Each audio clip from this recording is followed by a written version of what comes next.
Mark Silman from HZ Watches was seemingly everywhere in 2024 with his first watch release.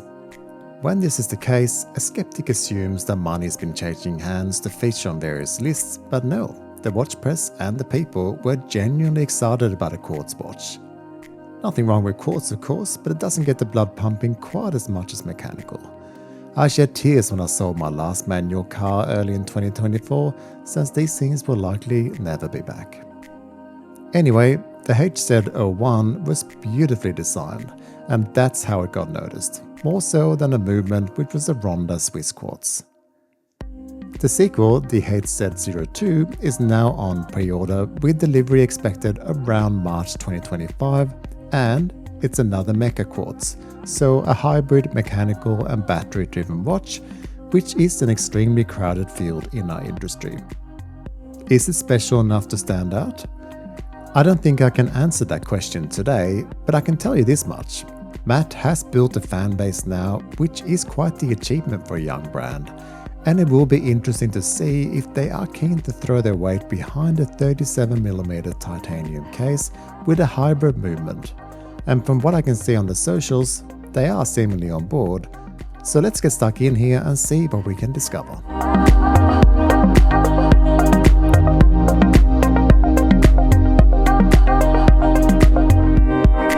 This is a prototype and as such has a fixed bezel and end links that are not quite perfect, so keep that in mind in the video today.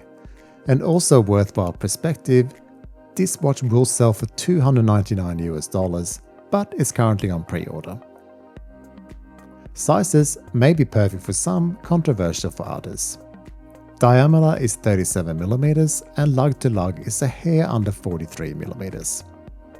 Lug width is 20mm, so as you can see it looks fairly muscular with these proportions. At 13mm thick it is a tad top heavy, but we're talking titanium here, so it is in fact not heavy at all at 110 gram on bracelet. But I would very much like to see this a tiny bit slimmer in production if possible. We can expect a 100-meter water resistance.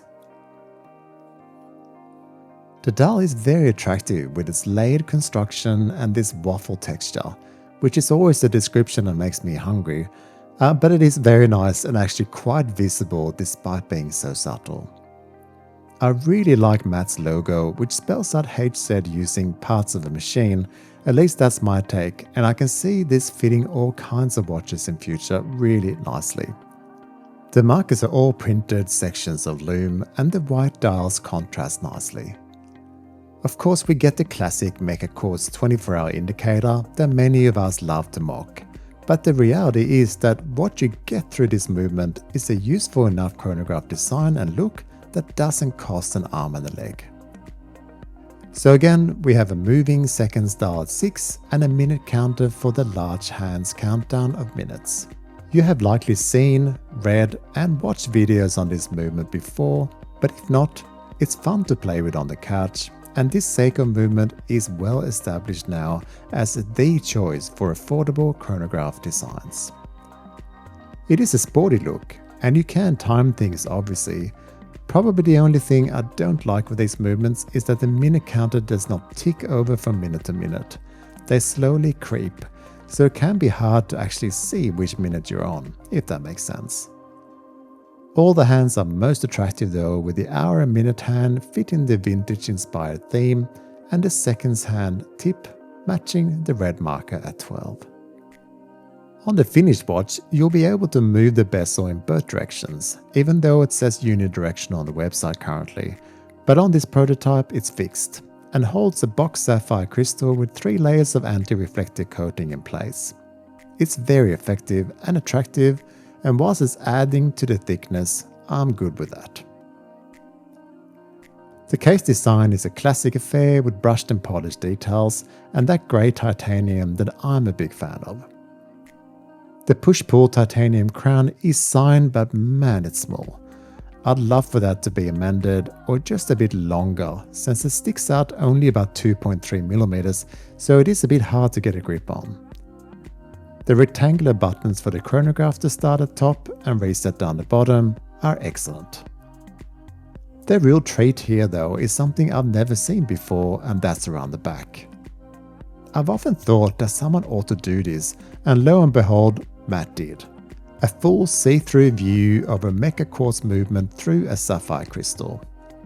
This is really fun, and you know what? It would be a reason for me anyway to consider a purchase on this alone. Nice work on this, Matt. As mentioned, the bracelet will change, but it is a hybrid stainless steel and titanium beads of rice 20mm bracelet that tapers to 18mm, and a milled stainless steel clasp with on-the-fly quick adjustments. So again, this is actually quite impressive for the money asked, and when this is all nailed down, I think those of you that pre-order will get value for money here. The pin and collar system also makes sense, we are operating on a budget here. Also worth knowing is that you will get a black Epsom leather strap included with your order also, and a 2-year warranty.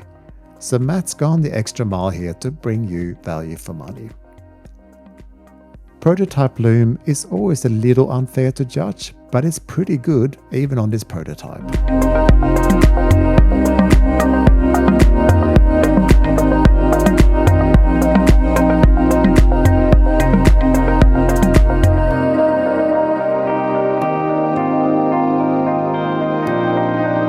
As I mentioned, there are literally dozens of brands that make chronographs at good prices using this movement, and you really have to stick out to get any attention. A good recent example is the Yama rally graph that I covered on my channel. Incredibly attractive, and I've had good traffic on that video that normally indicates that people are researching to buy. Nasumi from Sweden is another example of excellent vintage designs at affordable prices. To be brutally honest, this one is not as unique as the HZ.01, and if I was not invested in Matt as a genuinely lovely person and the founder of a great brand that released an excellent fun watch in the HZ.01, I am not sure that I would have prioritized reviewing this piece. But that said, I like the titanium approach, and I really like the see-through view of this movement, so maybe I would. What do you think about today's watch? I would love to hear from you, and I'm sure Matt is keen to read some of the thoughtful and supportive comments that I usually get. Thank you very much for watching once again, and I'll catch you next time.